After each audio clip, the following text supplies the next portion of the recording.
Good morning, everybody. So, Hello. this is a new program we have that is going to connect you to clients more directly. And I'm going to explain a little bit that we talked about last week, but just a little, and talk about what's happening on the back end and what you can see and what's going to happen on nights and weekends. So, let me share my screen and make sure you guys can see that.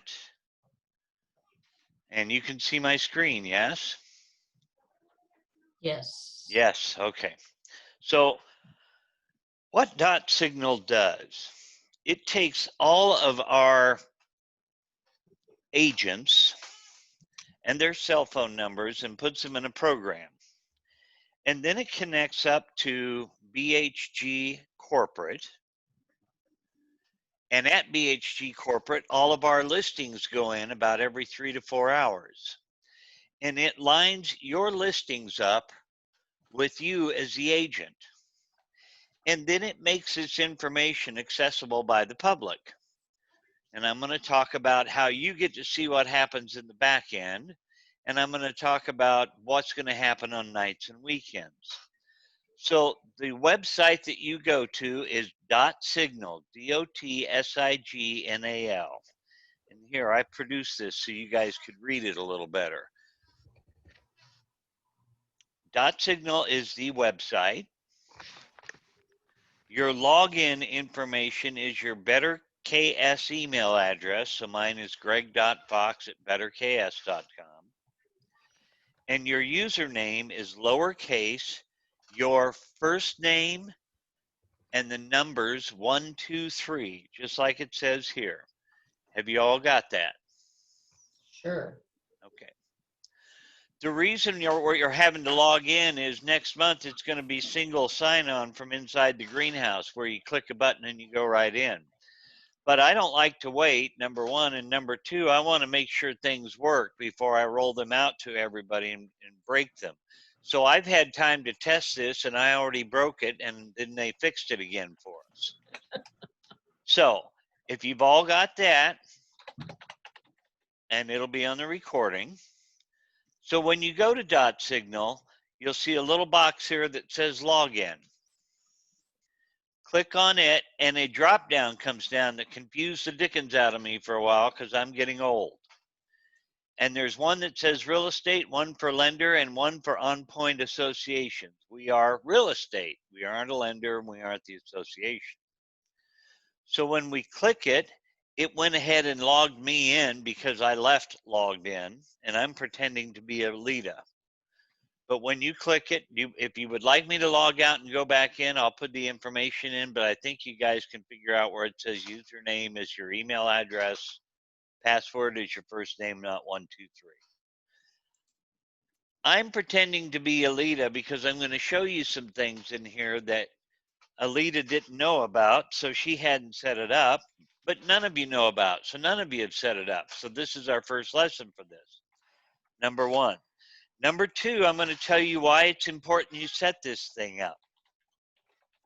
On the evenings and on weekends, we're going to turn on them to answer our telephones. So what happened in the old days was a telephone call would come in on Cox, and then if somebody wanted to leave a message, they would leave a message that would go to my email box, and then I would forward you the email, and you'd listen to it, and you'd reply to the client. That also meant that I had to, because most people don't tell me anything other than an address, what would happen is I would have to stop, get a computer, look up the address, forward it to the person it belonged to. Well, now what's going to happen when they dial our emails or our phone numbers on the weekends, they're going to be forwarded to this outfit. And it will say, welcome to Better Homes and Gardens Real Estate Alliance. And then it says, if you know what property address you're looking for, please say property address. And once they say property address, it says, please tell us what address you're looking for. And they talk the address into the phone, and then it looks it up. If they call in and say, if they call in, it also asks them, if you want to talk directly to a real estate agent, say, connect me. and it goes over and it says, please say the real estate agent's name. And so it will say like Brenda Noffert, and then it will connect that caller right to Brenda Noffert's cell phone. So what's happening is, starting this weekend, I won't start it this evening, we're going to set this up so that your clients can call in, ask for an address or ask for you, and be connected directly to your cell phone. We think that's a little better method than having the email address. So in Alita's case, she needs to make sure that she's getting notified by cell phone. So under, I think, manage, and under manage my leads, and you can click around anywhere in here you want. If you don't have permission to get someplace, you won't get there. You click on my leads and it says, well, currently her lead notification is going only to her email address. Now, some people all have their email address, only email addresses. Some have cell phones, some have both. To add a new record, you would put text message and enter your phone number. Now, Alita may not want to get leads, and I mean leads by people cold calling on the property, by just going to, she may only want those in email. She may not want a text message. And last week I showed you what the text message would look like that you could look at. And I'll see if I can find it on my computer. And you can dial the client when they call in from the text message, or you can say, I want all leads only to go to my email. Because I'm already so deep in, I can't show you that I double checked Alita's email, but I believe it's in there. Exit, profile, and branding. Let's see what that has in there. About me, she can put her license number in. She can change her face picture. She can put Facebook stuff in there if she wants. It's quite probable that that her email, her phone number is not changeable, but you can see that her cell phone number is already in there. And we do that so your phone calls can be forwarded to you. And I know that some people have it set up, some people's accounts are already set up to get the text messages, because I tested it on a couple of people who did get it.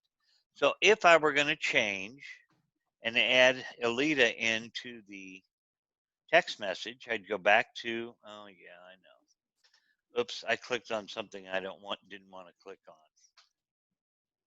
Because you guys don't get to do this. And they want to make sure I've had plenty of time to read it. Okay. So let's go back. Back. Come on, get out of here. I'm sorry, guys. I clicked on something I shouldn't have. There we go. So in here where I'm back into messaging, I did it again. Manage my leads. I can add a new record. I can add either a second email address or a text message. You can have multiple people. And I can put in Alita's phone number and add it. And now she's going to get a text message whenever a lead comes in on one of her sign calls. If she wants to remove it, she'd click the little X there.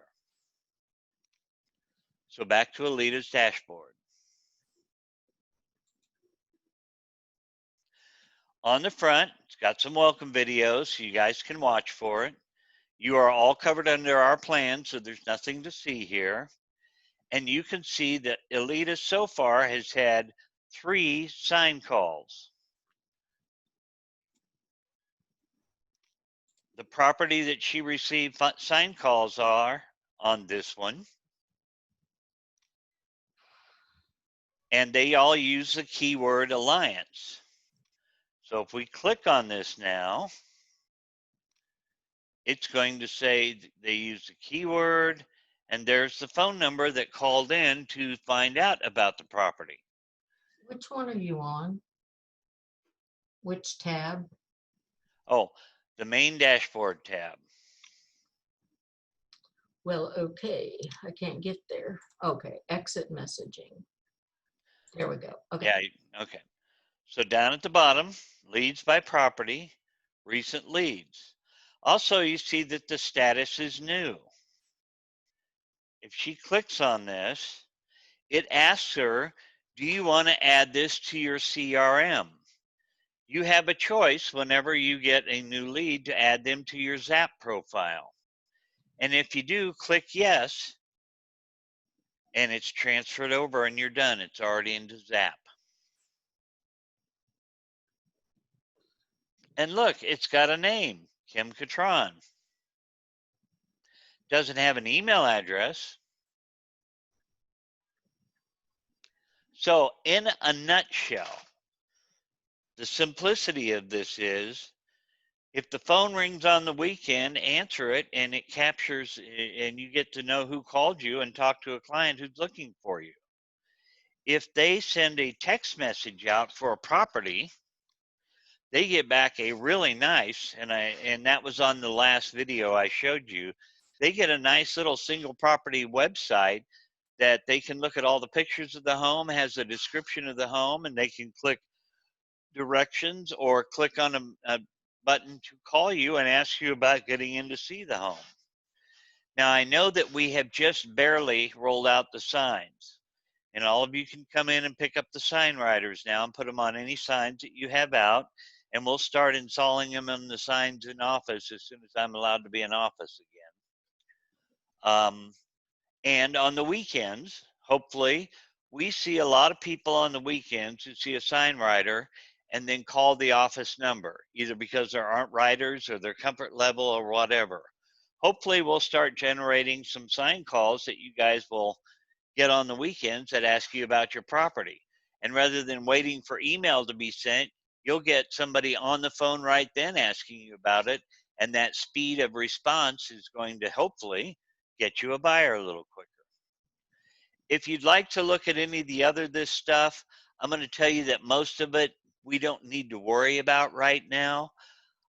If you want your own private text keywords, so like we had a lot, the Judy Bias team wanted to buy a keyword that says text bias to this number, they could have their own text number.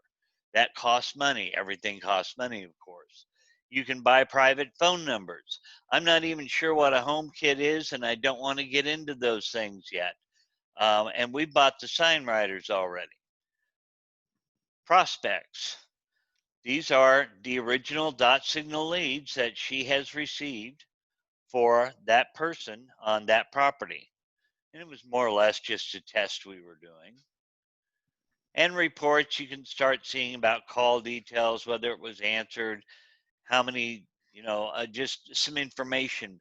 But for now, right now, I think if you concentrate on how the system works and this dashboard and get used to answering your phone on the weekends, we'll see how, keep me posted. And if we have any issues, we'll go from there. Do we have any questions or comments? Because I'm going to quit sharing my screen. Looks like a great product. Well, I hope so. Keep you out of the middle of it, but Let's see. If you are co-listing on a lead, who does the lead go to? It's only going to recognize the main listing person, Mary. However, you should dig around and hear more, or you and Judy should get with me, because there are ways to set up teams in here, and then a team can route the calls to a main answering person on the weekend, or go through a rotation of people they would like it to go to. I'm not setting that up because I don't want to confuse and complicate things for most people, but teams do have that ability. That answer your question, Mary?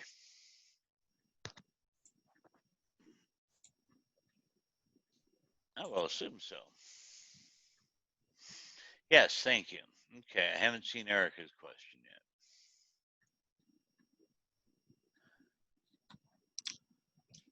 Any other questions while Erica is typing?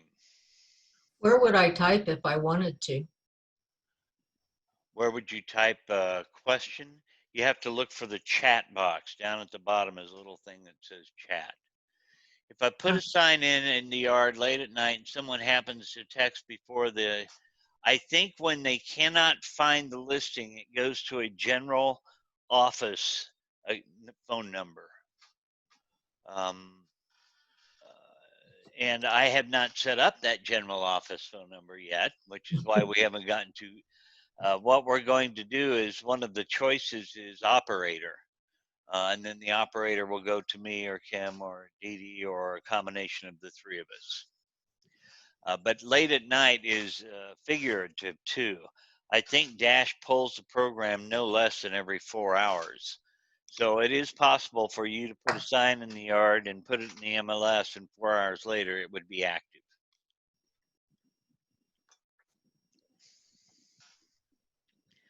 Any other questions?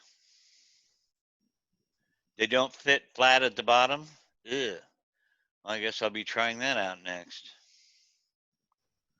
I thought I ordered them the perfect size for that. Okay. Well, then we can.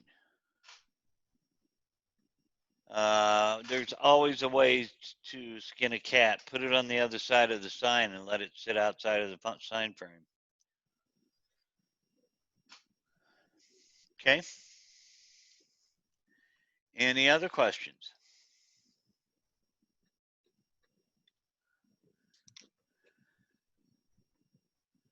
Okay. Then I am going to stop this recording.